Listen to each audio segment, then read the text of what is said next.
Hello students, मैं आपका teacher Rituraj Ranjan. आप जैसे आपको पता है कि हम इस लेक्चर में एक्सरसाइज 6.3 के क्वेश्चंस देख रहे हैं, है ना। तो चलिए उससे आगे और क्वेश्चन हम लोग करते हैं। चलिए स्टूडेंट्स, अब क्वेश्चन नंबर 15 देखते हैं। क्वेश्चन नंबर 15 पढ़िए।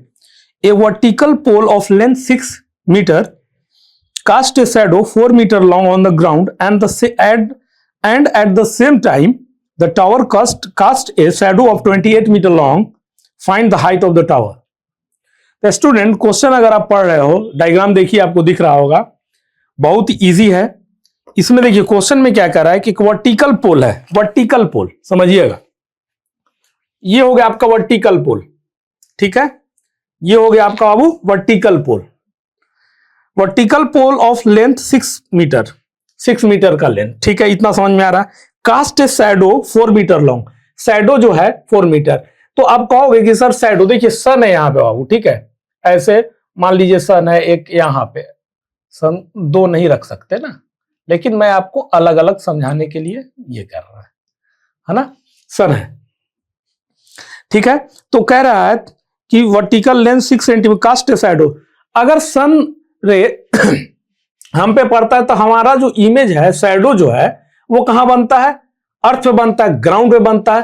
तो ग्राउंड है ना, यहां पे टावर खड़ा है और हमारा इमेज या शैडो यहां बन रहा है। तो शैडो कितना कह रहा है? 4 मीटर लॉन्ग, इतना तो समझ में आ रहा है, ऑन ग्राउंड, ठीक है। Then after and at the same time, उसी समय, एकदम उसी समय जब ये शैडो बना ना, है उसी समय फिर कह रहा है कि tower cast shadow 28 metre long, और एक कोई टावर है जो कि 28 मीटर लॉन्ग शैडो बना रहा है उसी समय, है ना। वो टावर शैडो तो डिपेंड करता है अलग अलग ना। अगर किसी का कम हाइट होगा कम करेगा, लंबा हाइट होगा तो ज्यादा करेगा। तो 28 मीटर का शैडो है कास्ट ग्राउंड पे, हो गया। चलिए, तो find height of the tower. तो टावर का जो है हाइट बताना। तो 6, ये 4 हो गया, और ये बताना हाइट ऑफ द टावर। तो ग्राउंड से ही हाइट होता है ना। मैं खड़ा हूं, ग्राउंड पे खड़ा हूं, तब तो मेरा हाइट क्या है? वर्टिकल ही काउंट होगा ना मेरा, या लिया जाएगा। तो बस वही है, ये फाइंड आउट करना है ए बी। क्यों? क्योंकि 6 मीटर का टावर है, ठीक है, उसका शैडो 4 मीटर का बन रहा है, और उसी समय क्या हो रहा है कि एक शैडो बन रहा है 28 मीटर का। तो उसका हाइट बताइए टावर का कितना होगा। जैसे इसका 4 मीटर का शैडो है ना, तो इसमें दिया हुआ था कि 6 मीटर का हाइट है, तो इसमें दे दिया है कि उसी टाइम फिर 28 मीटर का शैडो बन रहा है, तो उसका हाइट बताइए। इतना समझ में आ गया। तो स्टूडेंट, कंसेप्ट क्या है यहां पे कि एट द सेम टाइम कह रहा है। देखिए क्वेश्चन, आप देखिए क्या कह रहा है question. And at the same time tower cast, मतलब उसी समय जब ये जो है, ये जब शैडो बनाया ये टावर, उसी समय ये भी टावर शैडो बनाया अपना 28 मीटर का। ये बनाया 4 मीटर का और ये बनाया 28 मीटर का उसी समय। उसी समय का मतलब क्या हुआ कि वो बताना चाह रहा है कि सन रे अगर मेरा जब बन रहा है ये शैडो, और मेरे बगल में आप खड़े हो, आपका शैडो उसी समय बन रहा है, दोनों का एंगल सेम होगा ना, क्योंकि उसी समय की बात हो रही है। तो this angle will be equal to this angle, होगा कि नहीं होगा? इसलिए तो वो दिया था वहां से कंसेप्ट को, you will have to understand and extract from that, है ना, कि उसी समय। तो यहां से ये एंगल इक्वल होगा, और जब ये भी कुछ एंगल के साथ शैडो बना रहा है तो ये भी उसी एंगल के साथ शैडो बनाएगा ना। Are you getting my point student? Simply आप सोचो, इसीलिए वो कहा है कि at the same time sun कितना एंगल बना रहा है टावर से, है ना। ये टावर से एंगल बनाया, और तो जब ये टावर से एंगल बनाया उतना ही ये भी बनाएगा, ठीक है। ये ग्राउंड से, ये जो शैडो है 4 मीटर, वो भी ग्राउंड से एंगल बनाएगा उसी समय, तो उसी समय ये भी बनाएगा, तो दोनों क्या होगा? सेम ही होगा ना। ये चीज, ये था कंसेप्ट यहां पे समझने वाला। बट स्टूडेंट, आपको फिक्र करने का जरूरत नहीं है। हाइट एंड डिस्टेंस जब हम लोग पढ़ेंगे बहुत अच्छे से, angle of elevation, angle of depression, है ना, उसके बारे में जानेंगे, बहुत मजा आएगा। सो बने रहिए मेरे साथ। चलिए, तो इससे हमें मिल गया एंगल, ये इक्वल हो गया, ये इक्वल हो गया, ये हो गया इसके इक्वल, ये हो गया इसके इक्वल। यही मेन कंसेप्ट था बाबू इसमें, ठीक है। अब देखिए तो अब कहोगे कि मैं कहूं अगर इस ट्रायंगल को, इस ट्रायंगल के आप क्या कर दो, सिमिलर प्रूफ कर दो, है ना। जब आप सिमिलर बाबू प्रूफ कर दोगे तो साइड का जो रेशियो होता है इक्वल करके आप फाइंड आउट कर लोगे एक्स का वैल्यू, यानी कि हाइट ऑफ द टावर, जिसका शैडो 28 मीटर है, उसका बताना है। तो देखिए मैंने यहां क्या लिखा है, DCF BAE के बराबर होगा, ठीक है, समझा दिया क्यों होगा। DFC BEA के बराबर होगा, देखिए वहां पे समझा दिया आपको। अब बात है CDF ABE के बराबर है। एंगल CDF, ये एंगल जो है इस एंगल के बराबर है ना।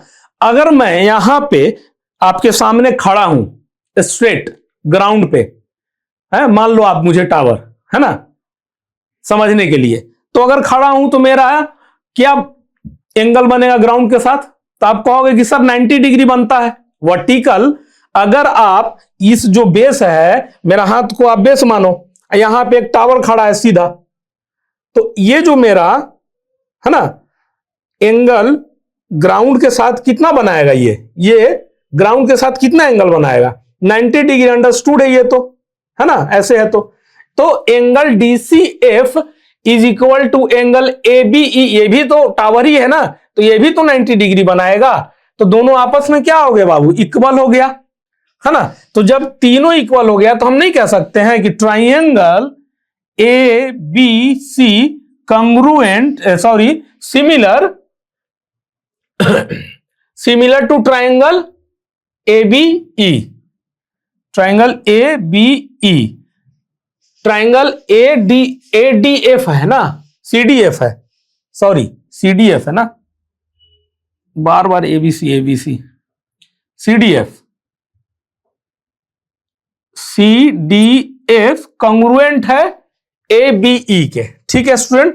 जब कंग्रुएंट है तो हम लिख सकते हैं, बताइए कि कंग्रुएंट कह रहे हैं, सिमिलर है, similar, CDF similar to ABE, तो CD अपॉन AB मैं लिख दूं, CD अपॉन, क्योंकि रेशियो जब सिमिलर होता है उसका रेशियो क्या होता है, आपस में इक्वल होता है, तो CD अपॉन AB, अब मैं लिख दूं DF upon BE, DF upon student BE, है ना। तो CD अब वैल्यू इसका पुट करो, पुट द वैल्यू, तो CD अपॉन AB, CD क्या है, CD है 6, चलिए 6 अपॉन AB का तो वैल्यू फाइंड आउट करना है, तो इसको यहां रखिए। अब आइए DF अपॉन BE, DF 4 हो गया, अपॉन BE कहां है, BE 28, देखिए, तो यहां से एक काम करो ना, 7 28, तो AB इज इक्वल टू क्या हो जाएगा, ये उधर चला जाएगा, 6 7 42 मीटर। तो हाइट ऑफ द टावर क्या हो जाएगा, height of the tower is equal to 42 metre. This will be your answer. हाँ, और CDF ये जो ट्राइंगल है, इस ट्राइंगल के सिमिलर हुआ किस प्रॉपर्टी से, बाई AA या AAA सिमिलैरिटी, ठीक है। I you getting my point student, समझ में आया, बहुत इजी था।